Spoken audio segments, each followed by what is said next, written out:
ECSI fans, you want to revolutionize your sports investing habits? Allow me to tell you about WagerWire. WagerWire is an app that helps you become a superior bettor by allowing you to sync all your sports books and track all your bets in one place. See your current action, your betting history, and stats. You could also sign up for sports books and collect bonus offers. Follow them at WagerWire on X, as it's the best account on the platform. Head to App Store or Play Store now and search WagerWire and download the app. 2,000 years long, we will never settle. Hard days, no rain with a heavy metal. No time, no fail, won't stop here. Like a torch to a flame when it burns hot. We won't stop, come on, baby, higher.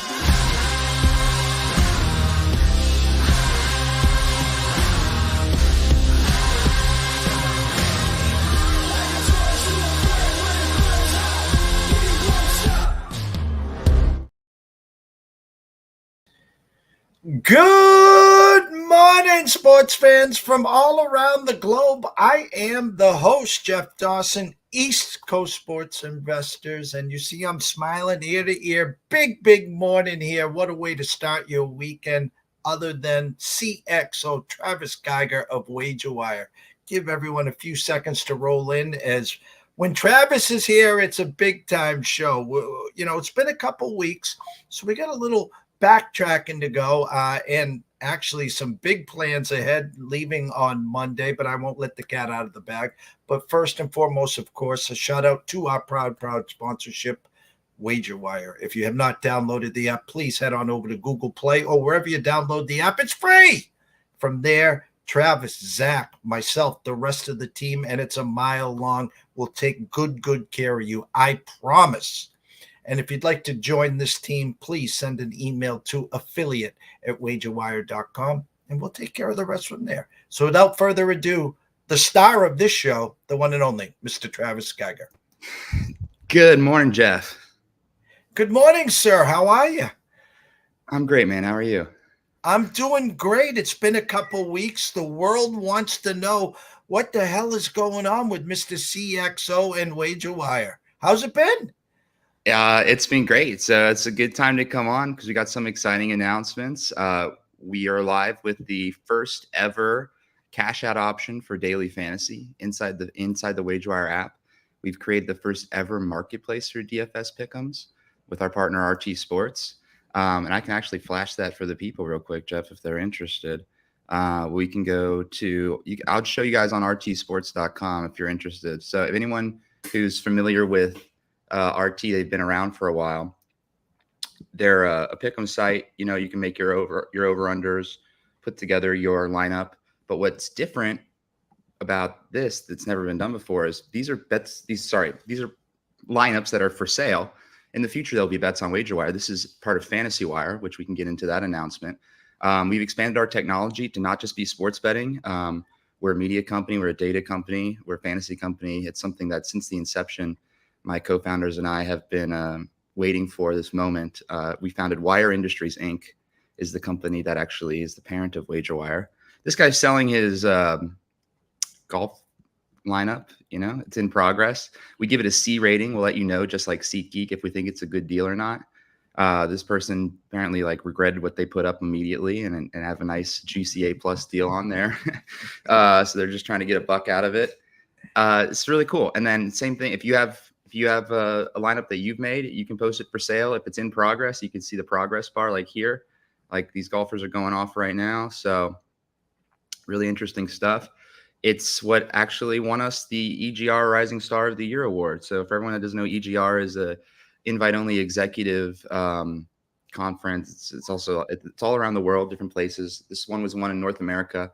We were the Rising Star of the Year in the US for partially for our technology. Thank you.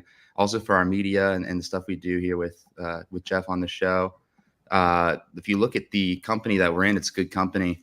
We got, BetMGM, Genius, DraftKings, Light and Wonder, FanDuel, OpenBet, IGT, and us. So we're starting to run with the big dogs a little bit. We even made the IGB newsletter today. So it's all great stuff. That's a lot to take in there, and it wasn't too long ago that you, myself, and Zach were introduced. We've been together now at the hip now for we're getting close to a year, and we got many more years to come. The progress is just amazing. You know, I've been here since January 1st, 2015, and I've seen a million companies come and go. They're like those little bottle rockets that they start and they just fizzle out. You guys are just getting stronger day by day. Yeah, we got some solid rocket boosters. We're kind of built to last. So I'm glad that we're around too, because we've seen people come and go. But I think that what we have is an inevitable idea, and we have a fun way of offering it to the public. And speaking of which, kind of tangential, but we have an interesting motion graphic of the overall medal counts. If you wanted to talk about the Olympics today, because I'll be actually coming on your show from Paris in just a week's time. Well, I was going to let the cat out of the bag. So tell everyone exactly. You're leaving Monday, and we will be doing cuts whenever you're available, whether it's talking about the food, the culture, or the medals going on there. So when are you leaving, and what's the agenda look like? I leave on Monday, arrive in Amsterdam for the IGB Live Affiliate Conference. I'm actually a keynote speaker. I found out I was a keynote. I don't really do these things, Jeff, as you know, but we've created a lot of interesting things. And then we have an interesting, it turned out to be a more unique perspective than I thought of around the industry. And coming from my kind of entertainment industry background, looking at the way that, casinos are advertising themselves, it's a little ungodly, and it's no wonder that a lot of them are losing a ton of money. And that's not even talking about their product. But we're not here to badmouth them. We're actually we would love to help the casinos make money. They make our jobs a little bit hard, so we have to get creative. They've lost the trust of the public. They've lost the enthusiasm of the public. They're lucky that it's a mortal sin, or else no one would really do it with the way that they're running their company. It's like a drug dealer that can't make money selling drugs. It's like they should be selling themselves, but people like to prove their utility and make things more complicated than they need to be, right? And so now I think we're kind of in a period of turnover. You saw some interesting announcements this week. Casinos leaving. I think you're going to see more to come. I think you're going to see some big guys decide not to make it into next football season. We'll see what happens. But hey, we're here for the long haul. We're built to last. We can do fantasy. We can do horse racing. Actually, pony wire is something I'm very excited about. We've already started dabbling in parimutuels over on stations. A resale market for parimutuels is insane. Turning a parimutuel bet into a fixed odds bet is nuts. And even, those like pick 3, pick 5s, stringing together different horse races becomes like a parlay in progress, being able to sell in between races. It's super exciting. But I wanted to share something that our data team actually did, which is, for lack of a better, I call these a horse race, a data horse race.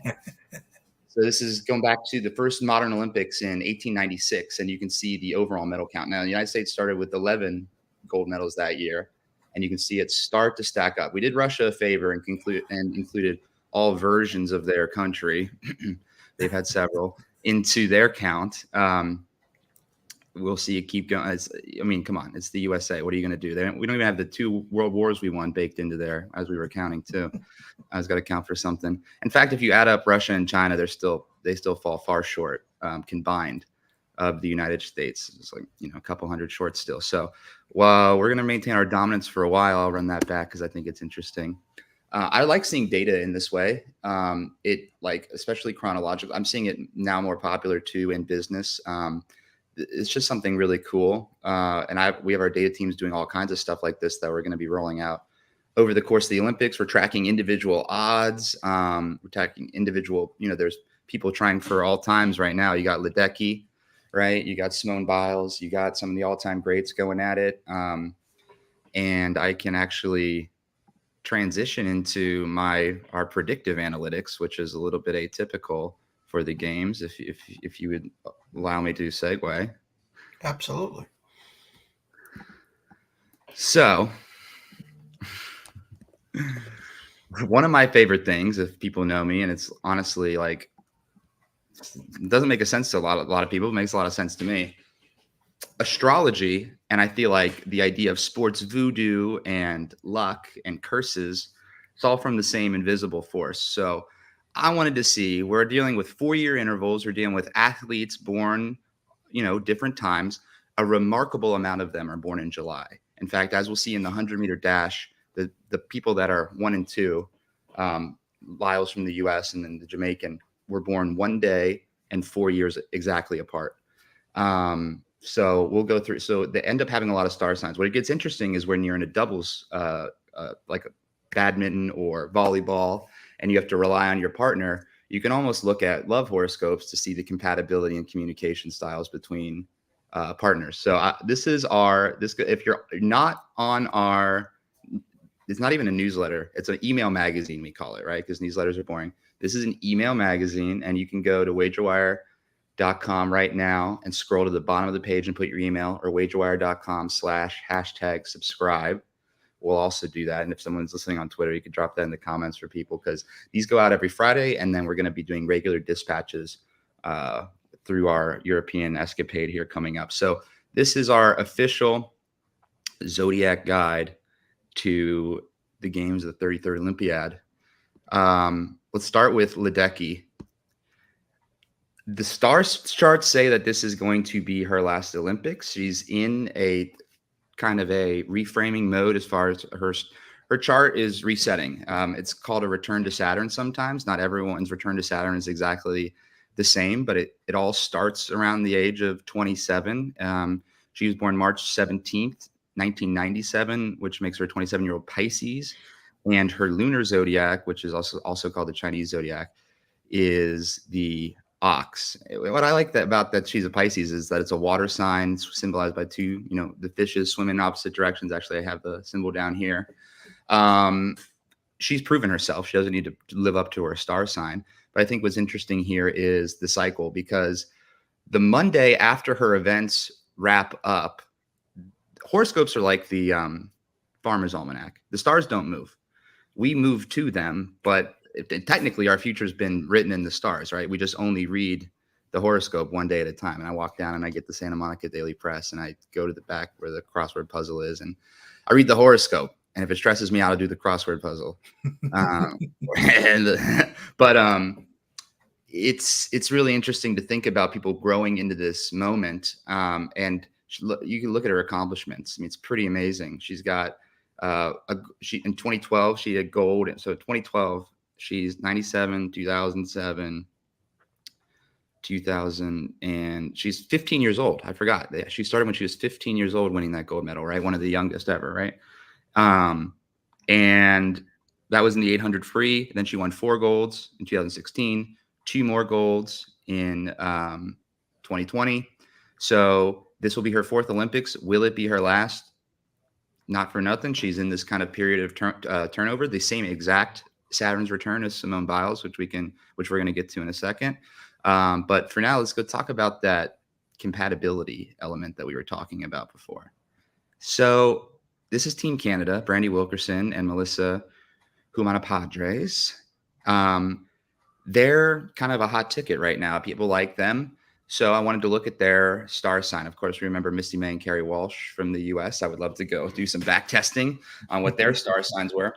As tight as these guys are, and I don't know if this is a legit or pseudoscience, but I would this is as much of a pseudoscience as handicapping is. I guess it's predictive, So, and by the way, a lot of people make money off fortune telling, and people read tarot cards on TikTok, and 1 million people listen and think it's just about them, which is fascinating. There's a psychological effect that we don't have time to get into. But actually we do. The experiment was they showed 100 people the exact same horoscope, and 99 out of 100 didn't dispute that it was about them. So if you can make it vague enough, you're able to apply anything to yourself. But this is actually, I'm taking some swings on some predictions here. I'm saying based on, this is our AI that we've trained that I really wish I had a witty name for right now. Sometimes when I'm bored, I'm trying to think of names that I can incorporate the letters A and I into as a cute name for our robot. We have multiple robots, Jeff, now, as you know. They're all nice and they're not taking anyone's jobs. One of them is an astrologer. And it says that they're only 60% compatible. As a Cancer and a Libra, they're not natural partners. But they're not natural enemies either. Now, what that comes down to is if they're not going to detract from each other, how well do their additive sums add up? And on a volleyball court, there's a clear kind of delineation of responsibilities, but communication is key. And that's what we talk about here. So while they're not the highest probability pair like Cancer and Scorpio or Libra with Gemini, Cancer and Libra can still have a successful partnership depending on how well they leverage their complementary skills. Cancer's tenacity and intuitive gameplay can complement Libra's balance, coordination, and effective communication on the volleyball court. Our AI computer was even knowing specifically to the people, to the person, and we'll go on when they're going to play their events and when that gold medal match is going to be on what date is actually important to the exact astrology going down here. I don't have to crunch the numbers. We have the AI doing that, which is great. Let's take a head-to-head. Okay, 100-meter dash showdown between Noah Lyles and Kishane Thompson. This is one of the most anticipated ones of the games, and I would love to know if you've been keeping up on the qualifiers, etc. As I mentioned before, Noah Lyles, July 18th, 1997, makes him 26, lunar signs in Ox. Kishane Thompson, July 17th, 2001, Cancer. So same, star sign, different lunar signs because of where they were born year-wise. And remember from the Chinese placemats, it's that. So Noah Lyles is in an interesting place. Now, exactly 4 years and 1 day. Okay. So Noah is all depends on external forces, his success. Now, keep in mind, his race is the 200 dash, right? He's a 200 dash gold medalist, but he is the hopeful, the American hopeful for the 100. Jamaica really wants that 100 back after what some people consider the fluke Italian win, right? After Usain Bolt's era. And the women are coming on strong. They got the knives out for Sha'Carri. So, I'm all about Team USA. This isn't about picking sides. This is just about objectively reading the star charts. He has to stay concentrated. He can't let the fact that this guy who's going to be literally his arch nemesis and the one person in the world he has to vanquish celebrate his birthday 1 day away from him and step on his vibe. In fact, if Noah can get the crowd into it, he feeds on external forces as far as his star signs go. If the crowd is behind him, he actually might have the je ne sais quoi that he needs to win gold. But all things equal, the edge actually goes to the Jamaican Thompson. It just so happens that on the night of the finals, he's in peak. His stars are in peak alignment. I don't know. Don't ask me, but it's in peak alignment. For a strong performance that can pay off. If Lyles is distracted and if he isn't able to harness the crowd, Thompson wins and upsets him. So I think so. I think it goes Jamaica gold, U.S. silver, Jamaica bronze, unless Lyles has the night of his life, in which case he'll be immortal. If he wins the 1 and 2 gold, it'd be insane. All right, so now we're down to our girl Simone. Her dominant planet is going to be Jupiter during the games, which brings luck, confidence, and leadership, enhancing her chances of gold, which we love, and her ability to take risk and inspire as others can lead her team to remarkable achievements. It's important that she stays the team leader as she is. That's why they had her back. Of course, everyone remembers the famous case of the Twisties. She needs to not be overconfident. There's the star chart says there's a chance she gets a hot start. She thinks it's her game. She's going to sweep. If she gets a little cocky, makes a misstep, she could injure herself or she could lose focus or find herself back down that rabbit hole. So, but if she can be the superstar that she is, we think that she's going to have a legendary night in gymnastics, and it could be like a crazy thing, or it could be tragedy. We don't know. Of course, I wrote a think piece about this a while back called Astro Betting, the astrology of sports betting. If anyone wants to check it out. And since we're down here, some fun facts. They trucked in 300,000 condoms for these athletes. So a little bit interesting. I heard a rumor that American athletes should be on the lookout for sexpionage. That's Russian espionage via sex, trying to bring us down, maybe poke some holes in these condoms, maybe get a little, somehow Nancy Kerrigan, Tanya Harding in the bedroom situation. We're not entirely sure, but they got to stay protected. My advice to anyone on Team USA is do your events first. Focus on that. You're going to need all your energy here. This was just a little snapshot of what we looked at, and we poop on these countries, right? And I would like to go back to winning. Okay, so that's the little Olympic rundown. We can also look at the basketball charts because the odds dipped after that news with Kawhi. Okay. What do you think about all that, Jeff? Do you buy into that stuff with this little pseudoscience we were looking at back there? Well, it's funny because my wife and my two daughters, every once in a while, we were going, we're just going to some spiritual thing. And they do the tarot cards. They go to, this stuff. So I keep an open mind. I truly do. But I do believe in the stars, in the alignment, peak performances. You're in another country for 2 weeks. You've been training all your life. You've been training for the last 4 years. And as you said, it just takes one misstep. It just takes a peak performance by someone else, a little overconfidence, a little overzealous. And these are all, I was going to say professional athletes, but they're the elite of the elite. And I have a hard time fathoming training for 4 years and then let's say a false start. So now Oh man. Well, how about that Jamaican who didn't qualify, right? Because she jogged into in that qualifying round. She's still living with that. So it's a tough pill to swallow, but I do. I love that work that you did, and I do agree with you. Hey, man, I think there's something to it. I mean, our bodies are 60% water? We're about, the Earth is a little bit more, but weirdly, we have a similar ratio in our body that the Earth does. And you can see what the moon does to the tide. So, and when we're dealing with highly tuned machines in the human body, like the location of gravitational forces, I think has to have a effect, if not just imperceptible. Like, the crime rate on full moons is a real statistic. No one's really decided to look into it, or they just kind of put it over into the paranormal file. But yeah, we'll take a look at this. This is one that we did by hand, so it's not as tidy as what you're used to looking at. But I just wanted to show the little dip here that happened with the Kawhi news. What did you think about him dropping out, and what do you think in general about Team USA's chances with or without him? Well, it's kind of comical being from, an hour south of Boston. The Celtics cruise to an NBA title. Drew Holiday is back on the Olympics. Jason Tatum is back on the Olympics. Kawhi with his knee. I did find it kind of strange that the Clippers intervened and said, hey, we'd rather have you skip this. Meanwhile, the two Celtic players played well over 100 games this season. And so what do? Obviously, the choice was Jaylen Brown. I mean, he was the Eastern Conference MVP. He was the NBA Finals MVP. Well, here's my conspiracy theory. I think Jason Tatum and the NBA, he was on the cover now. I think it was the next NBA game for 2025.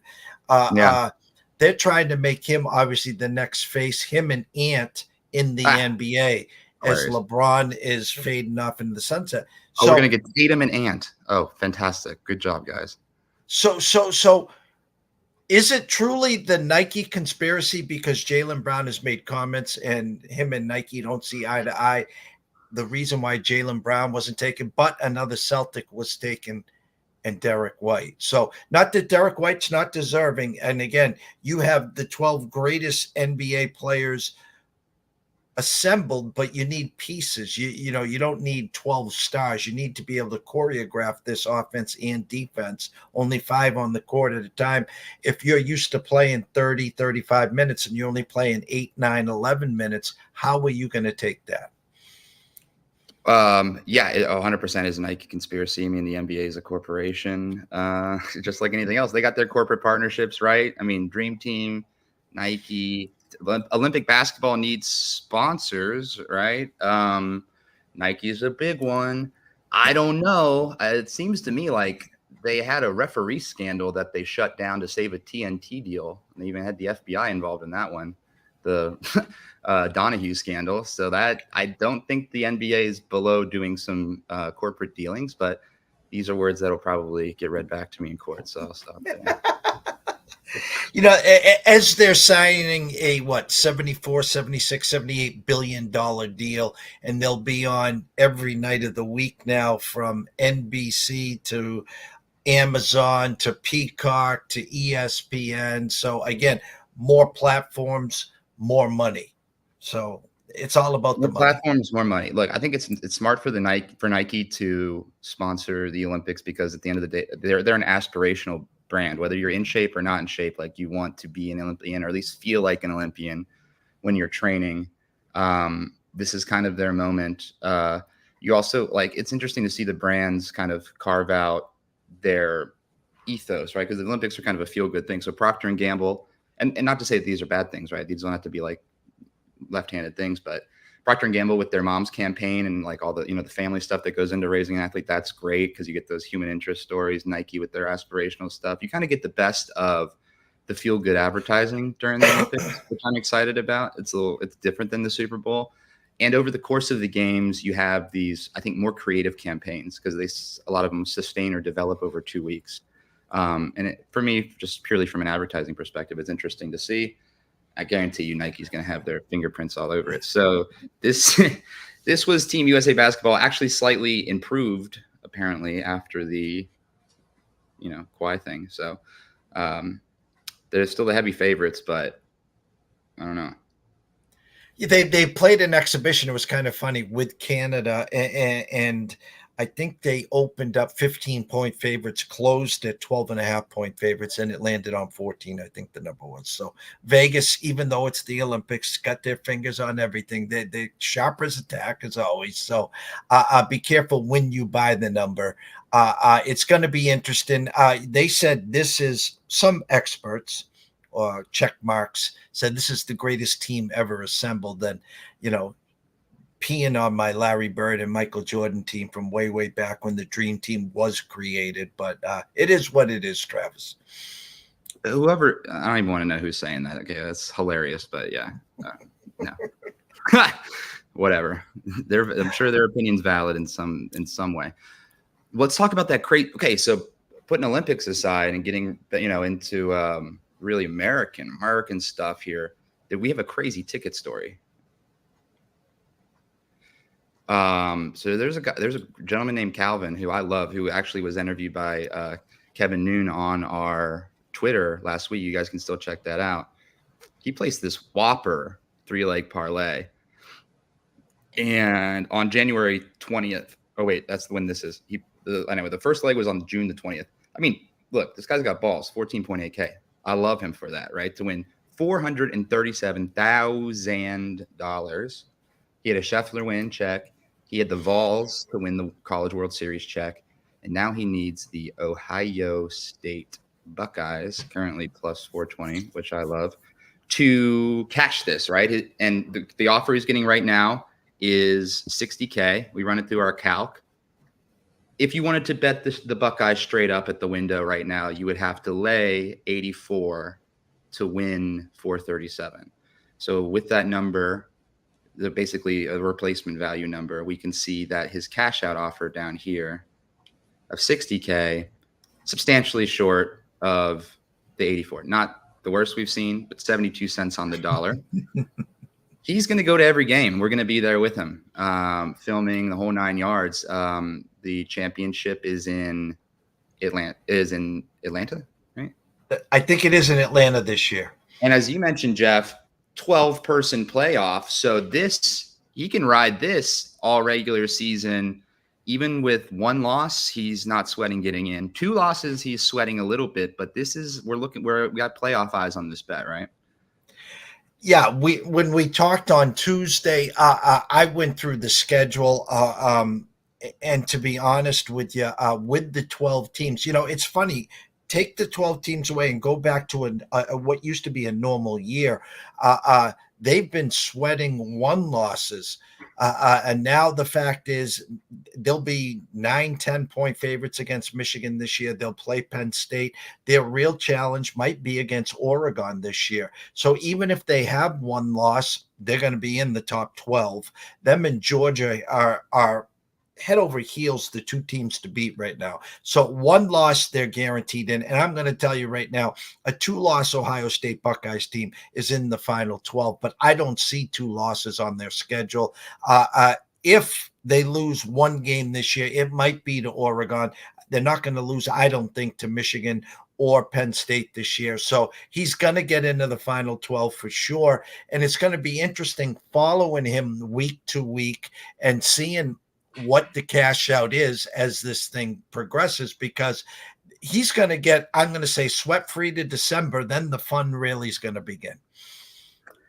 Then the fun's really going to begin. We're charting his journey, and we're going to start to put his cash out offers kind of here too. So you can see when Scheffler hit, his 14K bet, call it 15, jumped 40 grand, a little over 40 grand, over 55. So it went from 14 what he laid down to call it 55. He's weighing the money after one leg. And then the Vols hit, so he's there. And then Buckeyes haven't hit yet, but they're looking good. So he's now in this 87 range of what his bet value is. We actually asked him if he would sell it, if he would ever sell it, what he would consider selling it for, et cetera, et cetera. Obviously, we're in touch with him, and so it's something he's considering, although I want the Buckeyes to win. He wants the Buckeyes to win. I think that there's probably a way for him to cut his friends in on it over the course of the season so they can all share in the upside here. But he said he would start, like 250 sounded good to him right now, right? And he's on his way to a $437,000 payout. Like 250 sounds good to me too. Now keep in mind, he doesn't have to sell all of it. He can sell half of it. He can sell 10% of it. At a certain point, if I'm him, and I don't think it's now because the Buckeyes are looking good or whatever, but maybe after their first statement win, where they look like it's gonna bake in them going to the playoffs, I'm gonna get that 15K back. At that point, it'll probably be 10. I would still retain I could still retain 75, 80% of my bet, maybe even 90% of my bet, depending on what it is, and at least get my money back. He said he normally doesn't take swings this big, and he felt good about this one. He's a full-time bettor now. Totally awesome, normal dude. We're going to be seeing a lot of them. Try to get him on your show, just like we did with Martwan. These are big stories. We're actually got a bunch of these that we're tracking. We're going to put out a list of, ones to watch over the course of the year. I'm sure people saw us with the 1.7 million Thunder bet, the 100 into 1.7 that got on ESPN. Martwan got into the New York Post with his. These are all really fun journeys. And if anyone out there is interested in, buying this bet or maybe looking at the other ones that we have to offer, this is a fun game to play. And if you own a bet, it's a way for you to make money without it having to win. The craziest thing ever was, Wayne turning down $150,000. $100,000. Oh, at a certain point, he did turn down 250 because he was on his way to 1.7. He turned down all this shit and ended up cashing it for 80K. Still a good outcome on a $100 bet. What a ride. Could have played it different. But it's fun. So hop into the fun with us. Amber says, go Buckeyes. Absolutely, Amber. And again, the way the schedule, sets up versus some of those other tickets, looking at the odds, when the Thunder, I think, eventually played Dallas. And then, once the Thunder went down in the series, there comes a point of time where you wave the white flag. And with this ticket, let's just say Ohio State beats Oregon by 20. Now you're going to say, well, I don't care about Michigan, Penn State, Nebraska, Iowa. None of these teams are going to get in our way. The fun's really going to begin once the playoffs are set. And let's just say Georgia and Ohio State are 1-2. They get the bye. So those other teams play the first week. And now you're sitting, all right, I don't have to face Georgia till the finals here. Who has the potential to knock us off?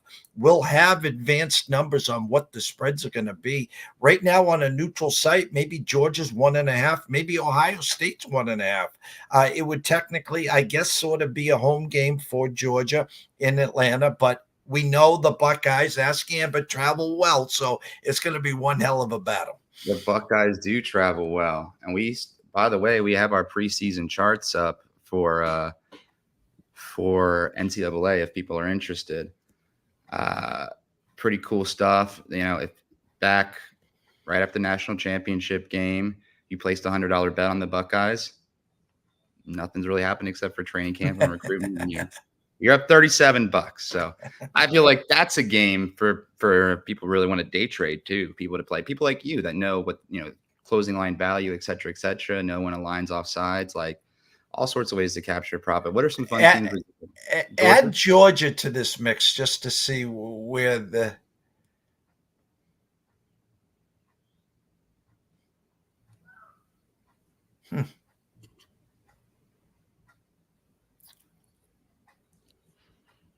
Anyone else? Penn State, Oregon. Oregon. See, so Oregon's, a team people are looking out for this year. Add Alabama. Yep, they're a dog this year. No Nick Saban. Here's a sexy one for you, and rest in peace, Mr. Monty Kiffin. Ole Miss. Ole Miss is a sexy pick this year. I like that. Yeah, they're right there with Alabama. Yeah. They really are. Interesting. Texas. And just so everyone knows, we're on wagerwire.com/graph. You can go do this yourself in real time, and there's all the different sports on there. So we can do odds or bet value. So a $100 bet placed at this date, or you can just look at the odds movement. So Texas, Ole Miss. If we take Ole Miss out of there, and then you can play around with this too. Obviously, the y-axis stretches with the range. So if you're range bound on like a underdog and a heavy favorite, you're going to actually see less amplitude in the actual graphs themselves. So if we took out Oregon, you'll see you'll be able to see more of the twist. And if we took out Texas, then you can really see what I'm talking about. Yeah. And it range bounds it so you can actually see the real movement. So however you want to play with it. And then 1 month, 1 week season, we're going to be working on like custom bound ranges of this, and they become financial charts for you to use, Jeff. So I love the Ole Miss. I just want to look at Ole Miss on its own here. This is like a long shot call. They're way out of the money right now. I don't even know what happened. What got them this knock? Is this just bullshit? I don't know. I would have to take it. When was the knock? April 24th. No idea. I'd have to look into that. That looks like they lost out on a big recruit somewhere. Interesting. Alabama is just boop, boop, boop. Interesting. Man, I like Ole Miss, dude. I've always liked Ole Miss, high toddy, And again, the Pac-12 moves into mostly the Big Ten. We have the UCLA. Actually, there you go. I didn't even know they made odds that low.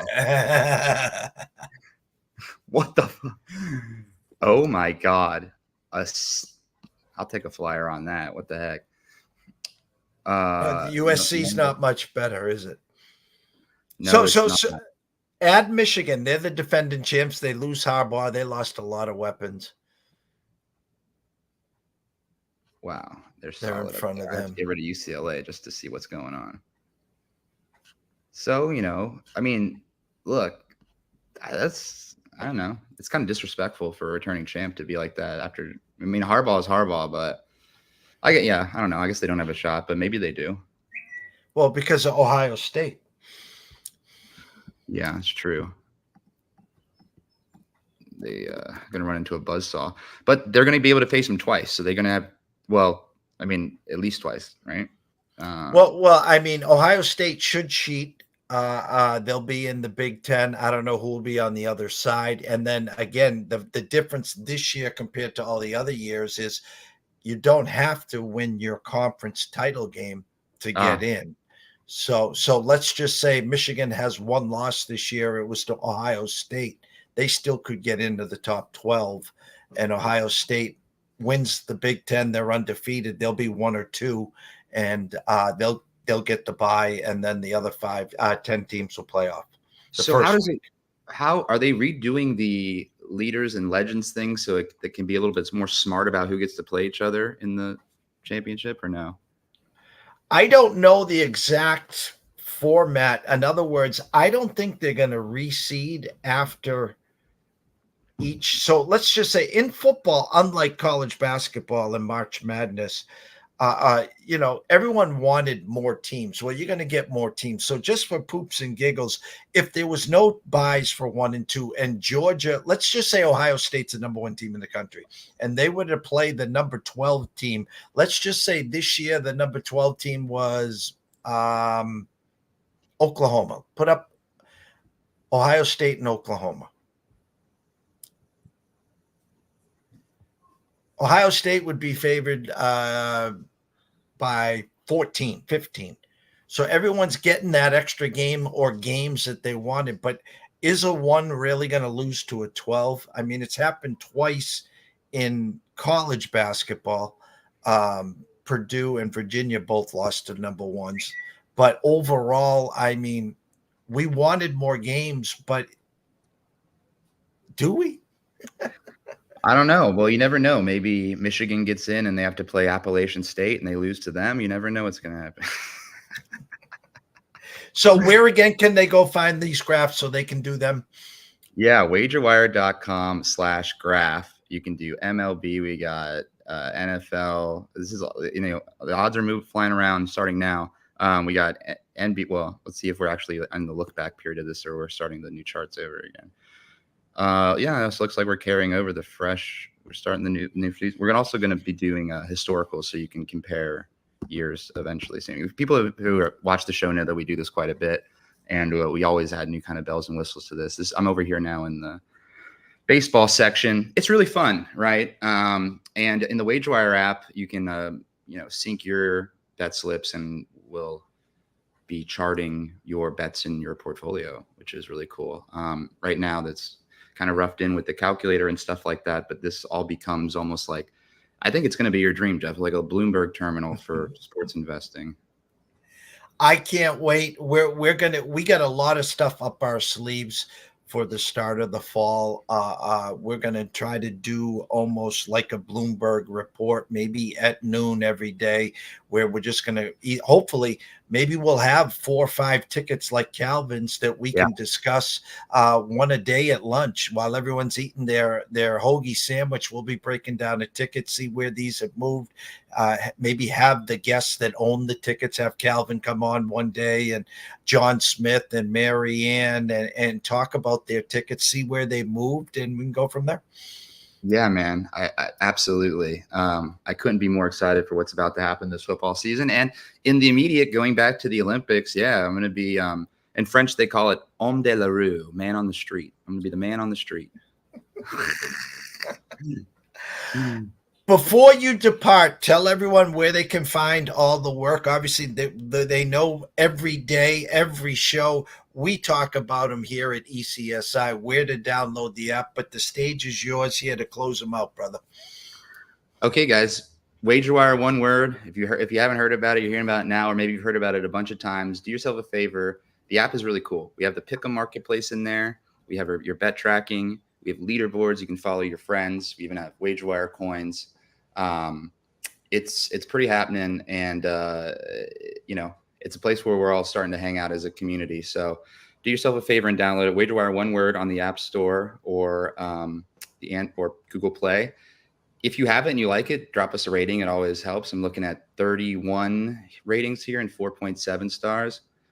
It's realistic, but you don't love to see it. Yeah.